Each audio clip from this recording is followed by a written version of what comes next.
tremendous looking trophy. Welcome to the number one PlayStation podcast in the Oceanias. My name's Dylan Blight, and joining me, as always, Ashley Hobley.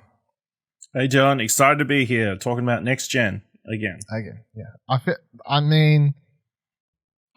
don't feel like we can complain about talking about it too much after spending pretty much the entire year complaining about having to wait for the console.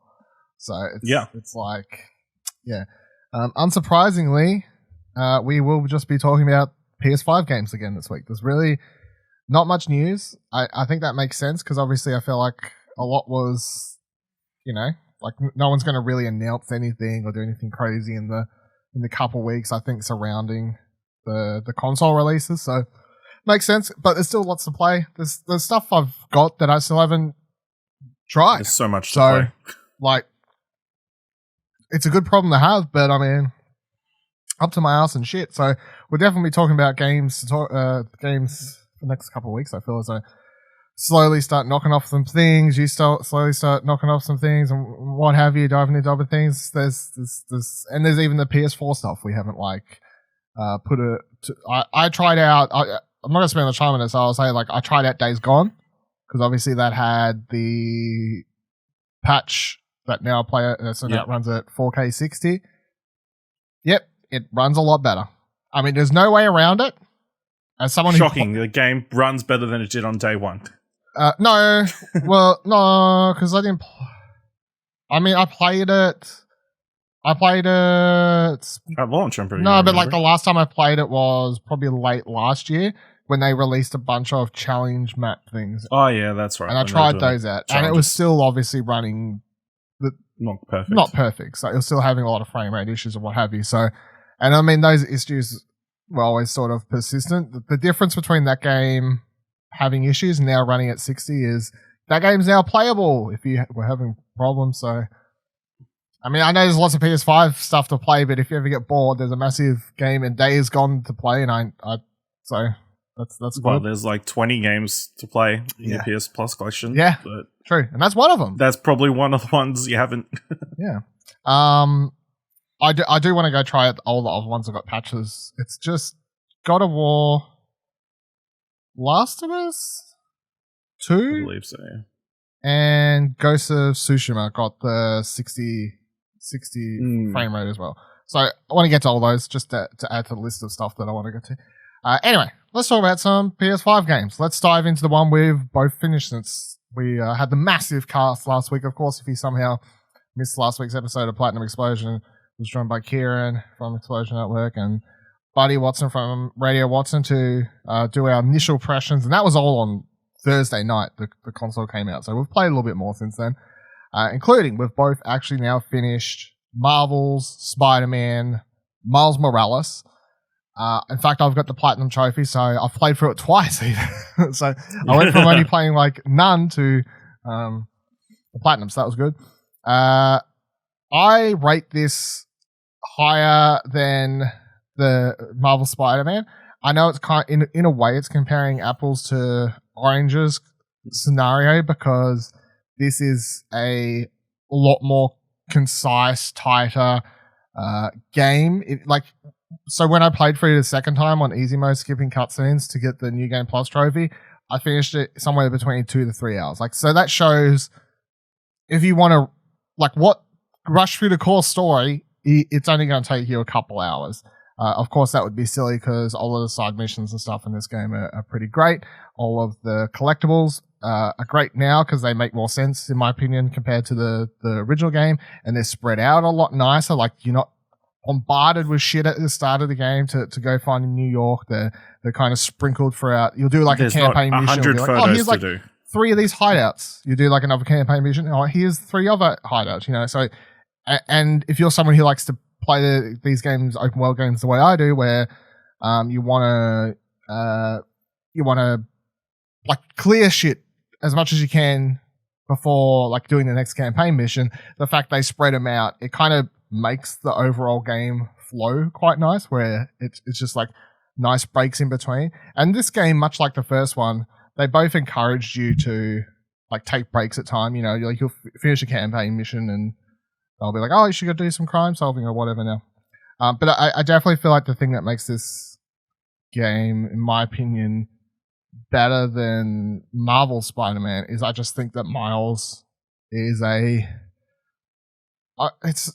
it's hard to say without saying I enjoy Peter Parker, but I just think that Miles is a lot more likable character. Not to say that Peter's not likable, but it's just you get his hero journey, I guess, in this game compared to Peter, because of course his starts years into his thing, and I think emotionally this game hit harder for me than the first one, and it's it's really good. I hope, because now of course we're going to presumably next thing we get is Marvel Spider-Man 2, a bigger Peter Parker entry.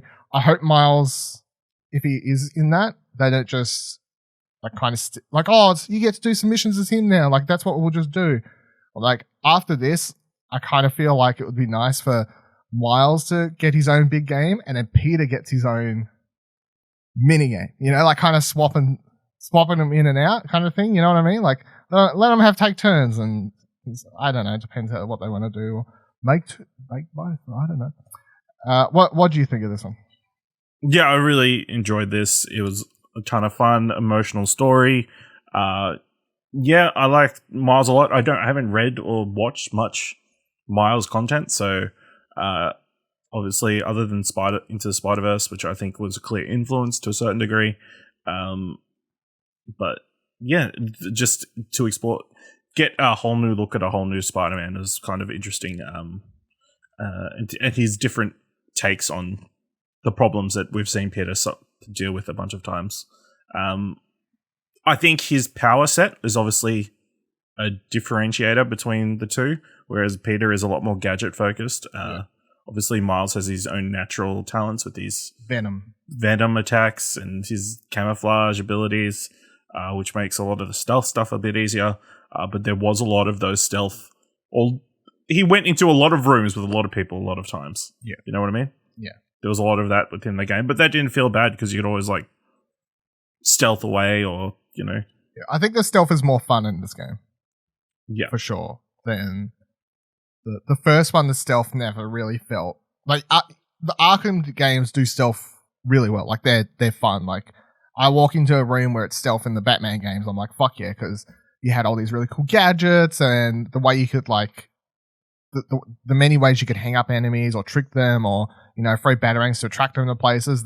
Solving those puzzles were a lot of fun, and although Miles isn't quite that level, it had a little bit more of that with ways you could attract enemies, turn invisible, disengage, re-engage, whatever else. Whereas as Peter, it was like you're obviously playing a combat heavy character just trying to do stealth, and it just kind of didn't feel right. I don't know.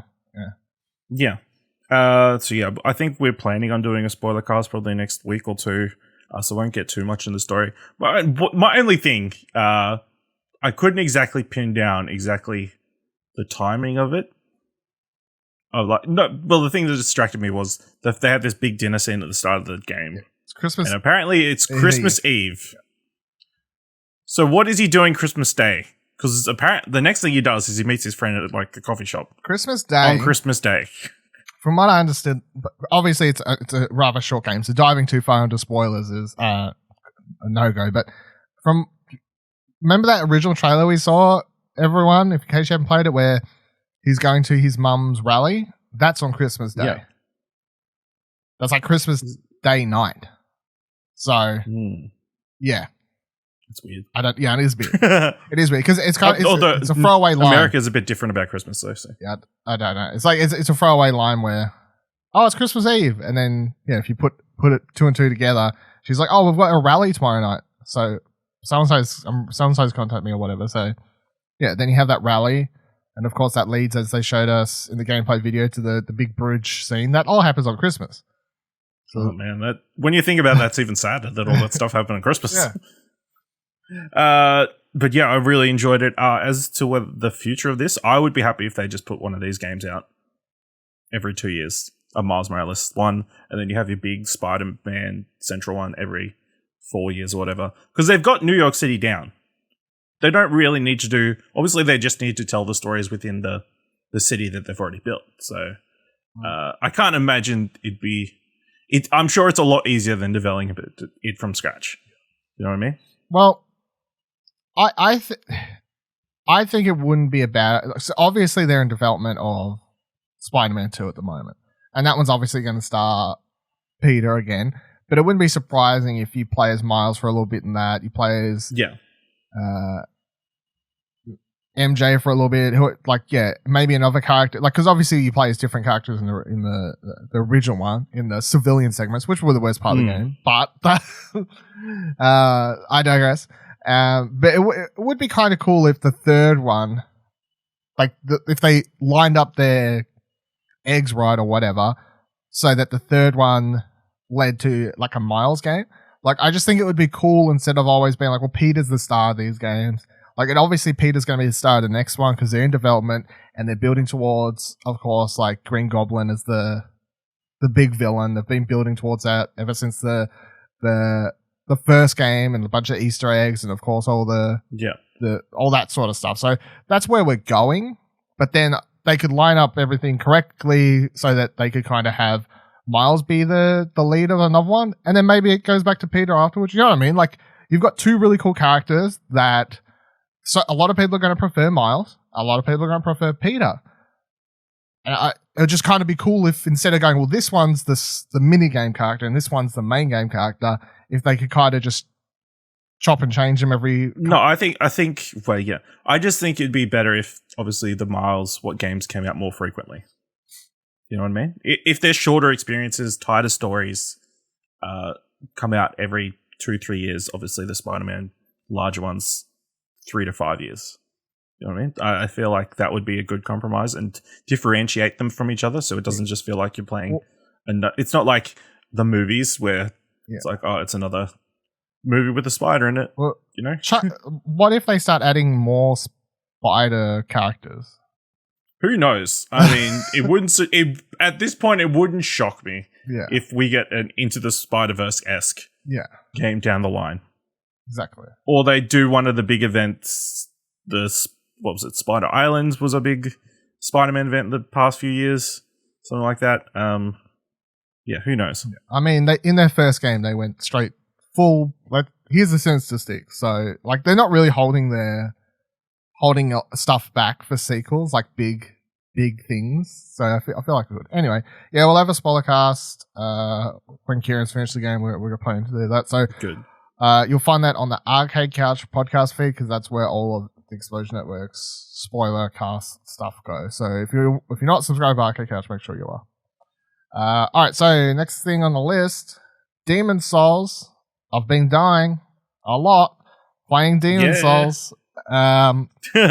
So I never played Demon Souls back in the day. Bloodborne was my fault. In case I haven't told the story, Bloodborne was actually my first Soulsborne title because that game's aesthetic and setting kind of drew me in more so than any of the other Demon Souls or Dark Souls games. Because obviously Bloodborne's more horror, like Cthulhu inspired stuff, horror monsters, this sort of stuff. That was just more up my alley. I did play Dark Souls 3 for about 20 hours, and then I stopped playing it because another big RPG or something came out, and then I tried to go back to it afterwards, and I couldn't remember what the hell I was doing, so I didn't end up finishing that one. But I was enjoying that one. I did play it, and I played maybe less than an hour of the first Dark Souls randomly. I saw it was on I had it in my PC library somehow. I don't know. It was probably free or some shit. But I was like, whatever. So Demon Souls is the first Soulsborne game. It's the original one from From Software. So it's a lot of people's fan favorite, I guess, for that thing. As someone who's played prominently Bloodborne, Demon Souls, Dark Souls 3, this game is kind of weird, and I found it my head's been knocking against a wall for some time.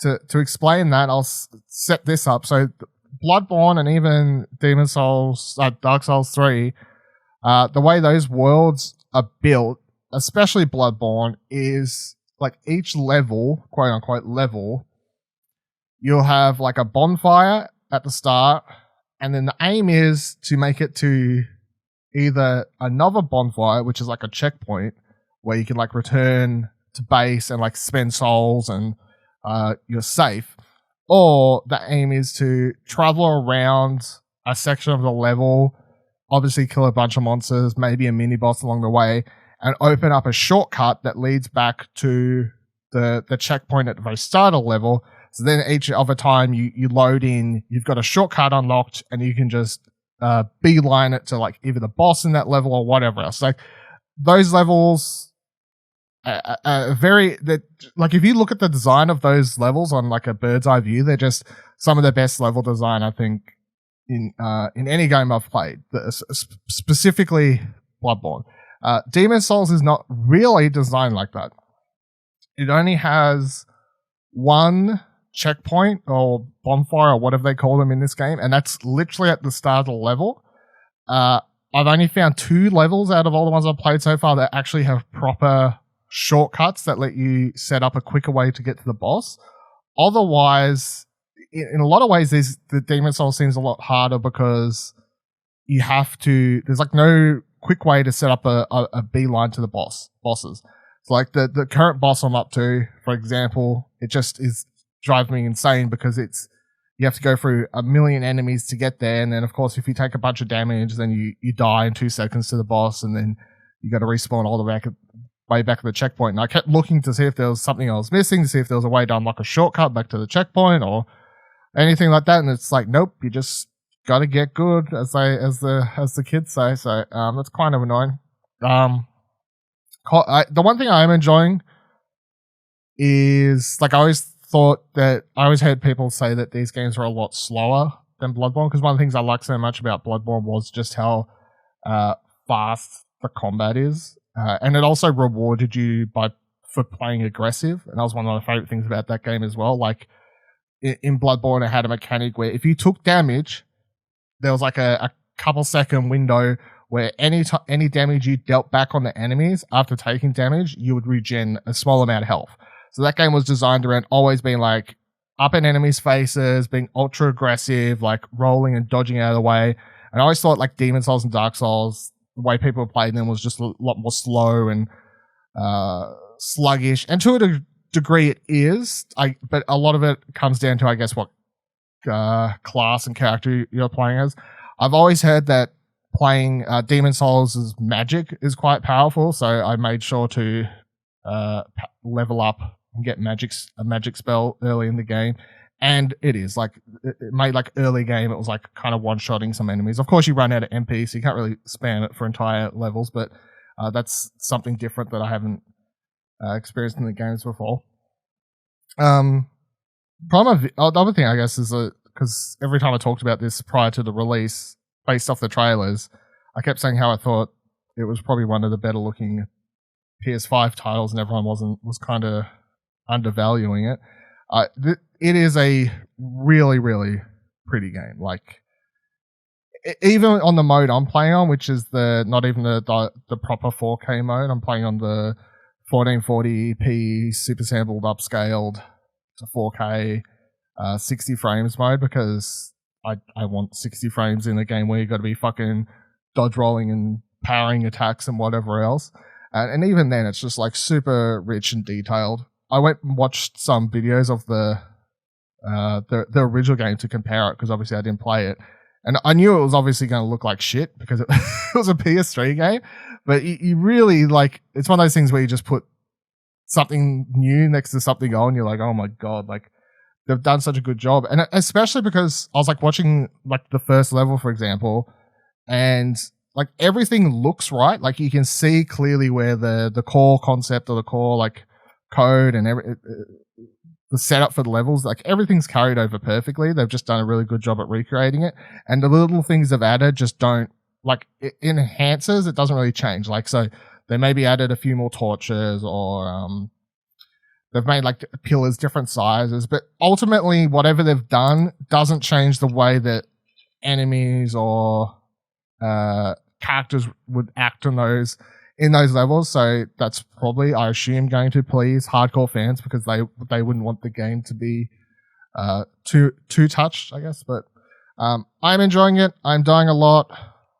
I plan on finishing it, hopefully. I think I'm what am I would say I'm like halfway. I feel like based off what I kind of know, like how many levels there are or whatever. So I feel like I've cleared like half the levels because that's the other weird thing. So I've got sidetracked on my train of thought. The first night I was playing it, I beat the first boss, which easy boss. By the way, if you're playing Demon Souls and you're struggling, the first boss, unsurprisingly, after the first level, gives you a million fucking things. I can't remember the item name. They give you a million of these things that if you throw them at enemies, it catches them on fire. And it also gives you several things that let you ignite your sword so it does fire damage. And in case you can put 2 and 2 together, the first boss in the game is weak to fucking fire damage. So the first boss is pushed over. But then once you beat it, you can kind of back out to the hub world, home world, which is where you can like talk to NPCs and use your souls to level up your character or buy items and these sorts of things. And I went straight back into that world because although there was other options in my head, because video games, I'm like, well, I'm in world 1, so presumably I'm supposed to beat world 1 because it'll be easier than world 2, 3, 4, or 5. Like it wouldn't make any sense. And I was bashing my head for a night, and then I backed out, and you can see I had a conversation with Nicholas Pryor on Twitter about it, where I was like, I did not realize that basically the first stage of all of the worlds, like some of them are slightly harder than others or whatever, but all of them are sort of, you can tackle them at any stage. And you're kind of meant to jump out and maybe try a different one, especially if you're coming up against a boss in a certain world where you're like, I'm just not today. I'll go try something else. And in that regard, it's really different to Bloodborne or Dark Souls, because in those games, it's like you get up to a boss and you either beat the boss or you are kind of just stuck. You have nowhere else to go. Whereas at the moment, I'm like, I could go try and I've got like 3 bosses on the go. I think I've got like 1 boss in 3 different worlds I've got up to, and if I press the PS button on the PlayStation 5 controller, as long as you've like crossed the fog and tried to fight a boss at least once, and then comes up with the little activity card, which does give you 3 helpful tips. None of them are like mind blowing that will suddenly make the boss battle super easy, but they are like kind of helpful. They'll be like, oh, this boss, like one I'm currently up to is a fucking, it's like a giant old ancient one type thing or whatever, but it's like got it's got its eyes wrapped up because it's a blind monk or some shit. And of course, one of the hints it gives you is, oh, in case you can't put it together, it can't see you, so just try to be quiet and then sneak around and do damage or whatever. So we've got like 3 bosses on the go. I'm enjoying it. Nearly rage quit the other night, but I guess the other important thing is no load screens. Definitely just alleviates a lot of the frustration that I have had in these games in the past, because I would get annoyed because I knew that if I died, it meant having, especially in Bloodborne, early days Bloodborne, before they kind of patched and got the loading times better, the loading times in Bloodborne were like upwards of a minute. So it's like, not only am I dying and this sucks, I can't beat the boss, but also now I have to sit here for a minute. Especially if you walked up to the boss, you did you just pressed every button incorrectly, you died in like 30 seconds, and you're like, well, that's great. Now I've got to spend longer in a load screen that it took me to fucking walk to the boss and die. So frustration. That's Demon Souls. And that is the one, I mean, it's an important one because it is the one PS5 game that's not actually, well, I mean, technically you can go play the original on PS3, I guess, but it is the one PS5 game that's like... Can't play it on the PS4, though.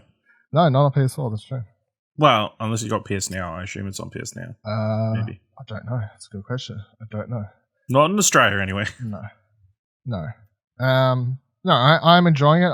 I would say that I'm enjoying it, but I'm not falling in love with it like I did Bloodborne. And I think a lot of that comes down to, as I was saying before, the overall theme and the setting and these sorts of things. Like the boss battles in Bloodborne were just, they're still like my favorite boss battles, I think, or some of my favorite boss battles ever. Like design, the fucking music, everything. It was just that whole game's on another level. And then you reach like the halfway point in Bloodborne, it just goes on fucking it turns into a crazy roller coaster ride. So another thing, like I want to tie this in because I think the whole alleviating the pain of loading screens is also important for the next game I'll talk about. So put a pin in that. I'll come back to it. Because the other thing I quickly want to mention is this Demon Souls door. This is quite funny. So Kotaku writes, players are trying to figure out how to unlock a new mysterious door in Demon Souls. The Demon Souls remake on PS5 seems to be hiding a new mysterious door behind a locked door. And while the community is working on how to open it, nobody has figured it out yet. Demon Souls was first released on PS3 back in 2009. New release Remake, one of the few PS5 exclusives, is a very faithful remake of the original with some graphical upgrades and UI tweaks. But hidden in World 1.3 is something new that can't be found in the original PS3 game. So yeah, people haven't figured out how to unlock this. Someone's like glitched the camera out so you can actually see behind the door. So like we do know there's something behind it. There is like an item glowing on this like balcony behind this hidden door, but no one's been able to figure out how to open it yet, including, most importantly, Lance McDonald, who usually breaks all Souls games and figures this out, like how to and what to do. So no one's figured this out, but it's quite fun. Blue Point have done this previously with their Shadow of the Colossus remake. They put a one extra item in that, as Kotaku mentions it here. This isn't the first time developers behind the Demon Souls Blue Point have added something new and mysterious to one of their remakes. This year added a similar mystery back into the PS4 remake of Shadow of the Colossus. So it's extremely likely that this door just isn't a random mistake.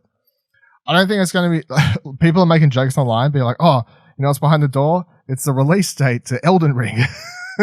I don't think it's going to be that, but no. It'll be like a new item that's probably super powerful if people ever figure it out. But I would assume to even unlock the door, it probably involves a lot of really weird, potentially hard things you have to do. Wouldn't surprise me if... I don't know. I'm keen to keep my eye on to see how long it takes people to figure this one out, because sometimes people crack these things fast, sometimes they don't. Anyway. Alright, so the other thing, I finally tried out Call of Duty Black Ops Cold War. I played the first couple of levels so far after the whole bug issue that I had, which I may talk... We'll get to that in a minute. But Call of Duty Black Ops Cold War. It's a Call of Duty game. It is. I'm only a couple missions in, so I don't really have too much to say on the story other than like the one cool thing is you do the opening mission, and then after that it kind of lets you create a character, which I don't think I've ever seen in a Call of Duty game before, or maybe at least none of the ones I know. Like it lets you pick. Like you can name the character and all that old random stuff that doesn't really mean anything. Then you also get to like under your traits. You can like leave them blank and say, maybe there's a trophy assigned to like beating the game with no traits, and you leave them like on the document, it just has redacted or whatever. Or else you can pick two random traits, like you take 25% less damage because you're like really aggravated or something, or you have a tendency to overreact and it gives you like better hip fire. Like there's like 15 different traits and you get to pick 2 of them. And I thought that was kind of cool. I picked the one that gave you 25% less damage and something else, because I did start playing the game on Veteran, even though I don't usually play Call of Duty games on Veteran, because once again, I usually just get annoyed because you die a lot and you have to sit in the loading screen, and I'm just like, I don't give a fuck. Surprise, surprise, everyone. Call of Duty Black Ops Cold War, you die, you're back in action within a second. So it's great. I can play games on hard difficulties now if I want to without getting annoyed, because I swear I get more annoyed at loading screens than I do the actual fucking games. The game's very pretty. It's especially so the first level's in like whatever modern day as to where like the game's set, which is what, late 70s? Yeah, right. No, yeah. I don't know. You have like a flashback level at level 2. You go back to Vietnam. So this is how they get around this whole like, it's the Cold War. There was no wars. We're flashback levels of Vietnam. Like, so I'm like, okay, that's how we're going to get around having not having so much combat during the Cold War that wasn't actually a war. But the Vietnam level, very pretty, highly detailed. There's like a segment where you fly this helicopter around and you got to like, you know, shoot of helicopters or vehicles on the ground and this sort of stuff. And it was almost like photo realistic. Like if you stood still, the trees and everything, like it just looked super detailed. Like there's a lot of foliage around.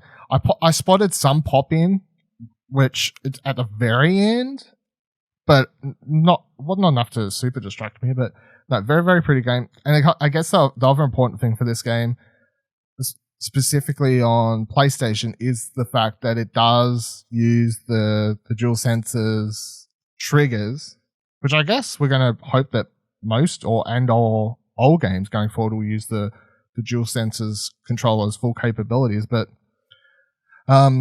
every gun you use has a different level of tension and also vibration to both your L2 and R2 triggers.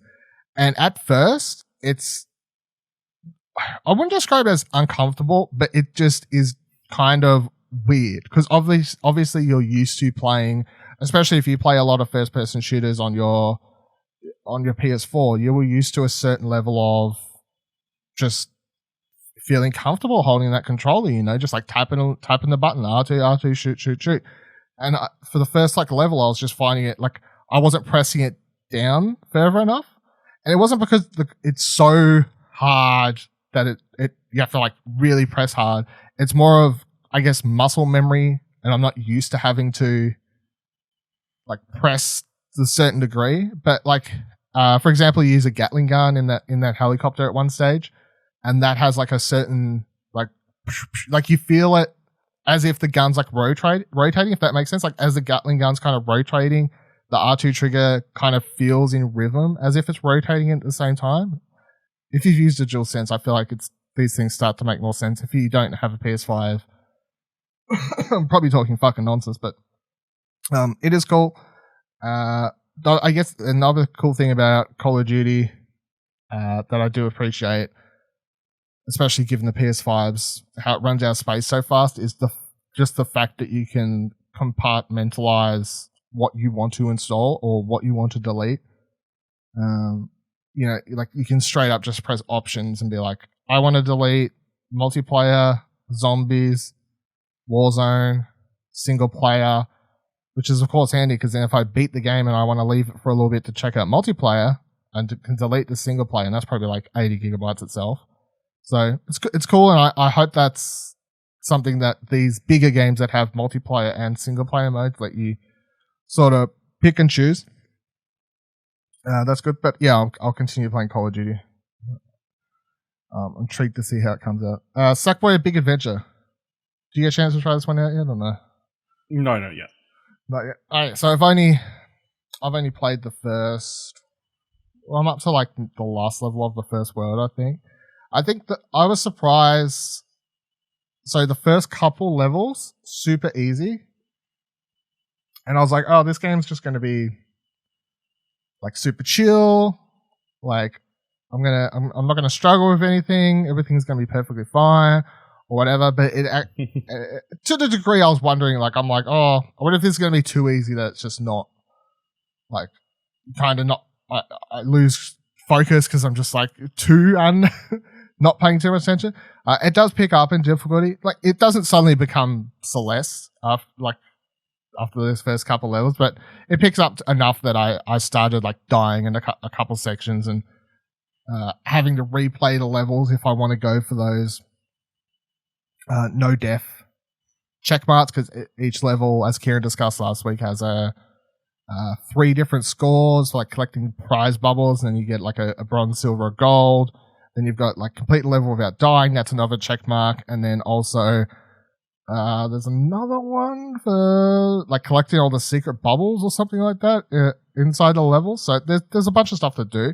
I will say that I unlocked the first challenge room or whatever. That was the most difficult thing in the game. So if there is challenge, it's a time trial, you got to beat under 30 seconds or whatever, and that was kind of hard. So I wouldn't say that it's going to be a pushover. It is super pretty though. I feel if you've seen the trailer or seen any gameplay for it, it is just vibrant colors. you've got that almost, I guess, Yoshi's Woolly World aspect to it, where a lot of the levels are made up of real things, or in particular crafted like items, like craftish type stuff. And they look super realistic, or realistic as to what Sackboy's world would look like. And often you're platforming over things, and then there's like little pop-up creatures happening in the background, and or even in front of you and what have you. And you get like little different power-ups at times, and there are enemies that require different tactics. So I'm surprised with how varied it is. It definitely feels like it was designed with multiplayer in mind, though. Like at times the levels feel empty-ish, and especially when often there's always like 4 jump pads because it's up to 4 players. You know, like at every section there's always like 4 of something. So if you're playing by yourself, it kind of feels lonely-ish, I guess, to kicking along by yourself. But I'm enjoying it. I'll go back to it. It kind of hits the bottom of the pile at the moment, but I will be looking forward to get back to it. Oh, all right, that is my game catch-up segment. Yeah, you haven't played anything else, have you, other than Rhino? I finished Astrobot, so okay, yeah. What was everything we said during that episode, it's amazing, it's perfect. Obviously, I feel like obviously that last boss battle doesn't mean anything to me, but I'm sure it meant something to a lot of other people. But I'll tell you what, Sony merch team, if you're listening right now, can we please get those little gacha Astrobot figurines in real life, please? Wouldn't be surprised if Japan has them already, maybe. Or even or little Astrobots in cosplay. That too, please. Or just a little plushy Astrobot or something. Just give us all the Astrobot merch already. It's kind of weird because Astro's slowly becoming more of a mascot, but like I feel like they're not willing to give him the full push yet. They were just like constantly testing the waters of how people would react to him, because he's been around a while, you know, like since the Playroom on PS4, like the original Playroom game. And then of course after Astrobot Rescue Mission came out, that's where a lot of people, including us, started falling in love with Astro, that universe, those characters, those cute little robots. Yeah. And now a lot of people obviously didn't play that because of PSVR. Now everyone's playing this, and I feel like this is the final, like, everyone's on board the Astro train now. Yeah. Astro. Yeah. What was your favorite level and or like Dualsense moment? Hard to go past the Speedway one. That was the SSD level. Yes. I enjoyed that. I think I'm really surprised how satisfying the gacha machine was. Like to pull the trigger and like feel the click of it coming out. Yeah. The Dualsense, the click, and that kind of thing. I think the monkey suit thing was really fun. Surprising once you got the hang of it. To like full on move, you can the Dualsense around, and I'm sure someone will steal that mechanic soon or something. And then obviously there's like a full on Marble Madness level in the game. So I think which I thought was a pretty solid move use of the touchpads. In my retrospect, I thought that was probably the best showcase of the, like, because you just got to go around those different terrains, especially like when you hit that tarmac and you can hit the mud puddles and everything, like just how that all feels. You feel that. And I also think the fact that finally that level showcases that the Dualsense's touchpad is now at such a finite, like where you can do those sorts of things. Like, yeah, if you went for those things you needed to do, like the harder sections to get the extra, the turns, the artifacts, like they're hard-ish, but they're doable because the Dualsense's, the touchpad's actually good now. Whereas I feel like if you had to do that on a DualShock 4, no, it would have been nearly impossible because it just didn't have the same level. It would just fling off the edge. Yeah, it didn't have that same level of sensitivity. So, yeah, it's a real showcase, that game. I think my favorite pick is still just the Rain, though. That was the Rain's pretty cool.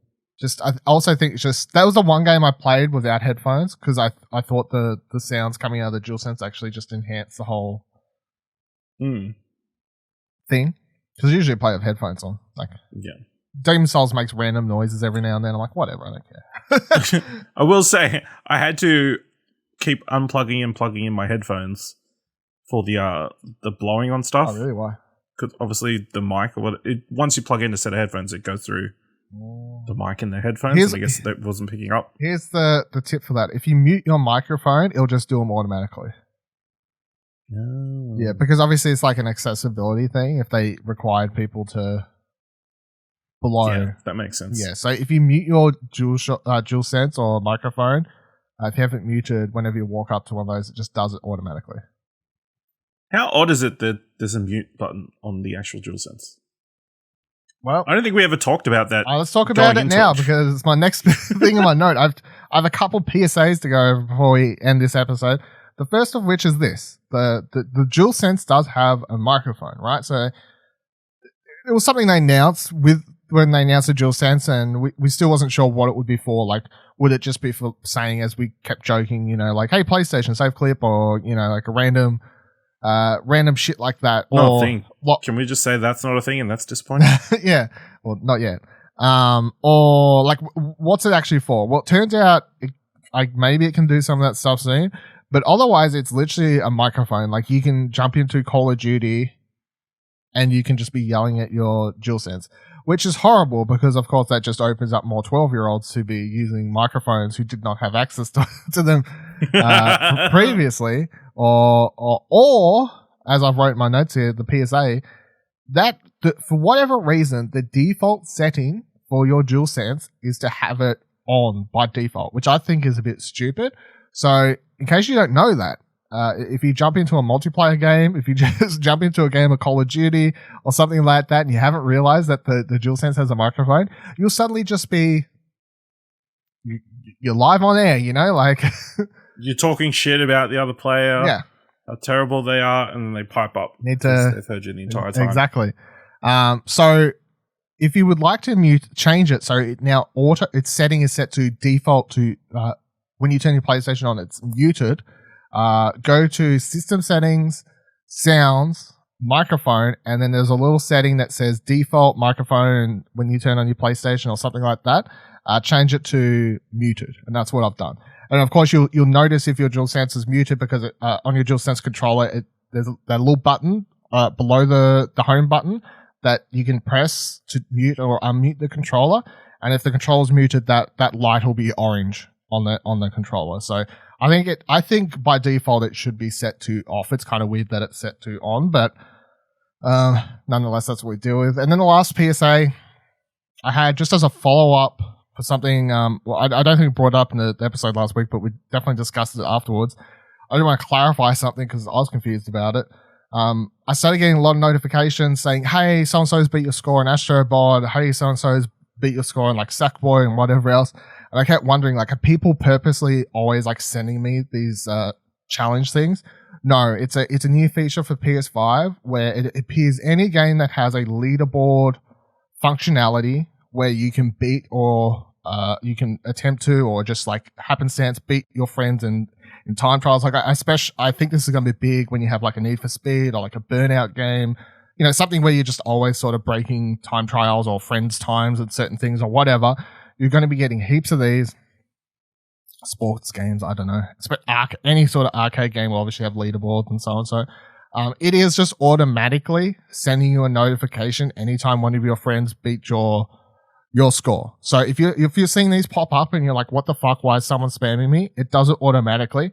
You can turn them off. If you go into System Settings, you go down to Notifications, and it gives you a list of every notification your PlayStation will give you, and you can customize the fuck out of it. So you can pretty much be like, tell me when friends are online. None. Tell me when only these people come online. Tell me when someone messages me, only when I'm in a game. Tell me when someone messages me when I'm in a game, movie, app, what have you. The same for these leaderboard notifications.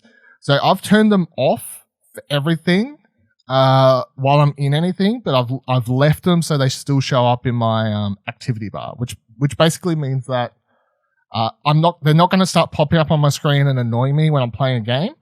But if I press the PlayStation button and go back to my home, it'll then come up in the corner like 6 notifications are new since you've last looked or whatever, and then you can press it and it'll just like list them all. So that's the way I've set it up to go. You can turn them off completely if they're annoying you, but definitely was like a weird thing I was wondering about that I wasn't sure how they were functioning or whatever. But yeah, it's just an automatic thing. I think it's a cool feature though, like especially going forward. And the fact that like if you're in a game like Spider-Man and it pops up and says someone beat your score in like Astros or Sackboy in a level and you're like, oh, fuck them, I want to beat them.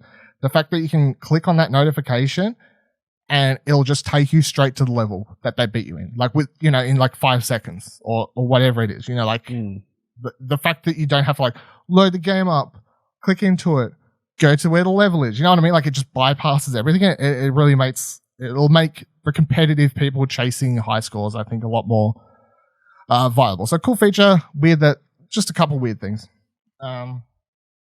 And then the other thing I'll just shout out before we wrap up is, in case you're after the Bugsnax Platinum, I do have a trophy guide up, explosionhour.com. Check out my trophy guide for Bugsnax if you want to get the Platinum. Pretty easy Platinum. Might need some help with a couple things. Come get the help from me. Give me the click. Don't give anyone else a click. Give me the click. And that'll do it for this week's episode of Platinum Explosion. Don't forget you can follow us on Twitter by heading to explosionhour.com/Twitter. Suggest topics or send in questions for the show. Let us know your thoughts, questions, queries, problems you're having with your PlayStation 5. Twitter or mail at explosionnetwork.com. Subject line Platinum Explosion, or head to explosionnetwork.com/Discord. They'll give you a link to join our Discord and come chat to us there. Until next week, remember, every trophy counts. Hey, don't forget you can subscribe to the show wherever you're currently listening, and you can drop a review if you can. Find more great shows like this and more content over at explosionnetwork.com, and please consider supporting us for as little as $1 over on our Ko-fi page by heading to explosionnetwork.com/support. Thanks for listening.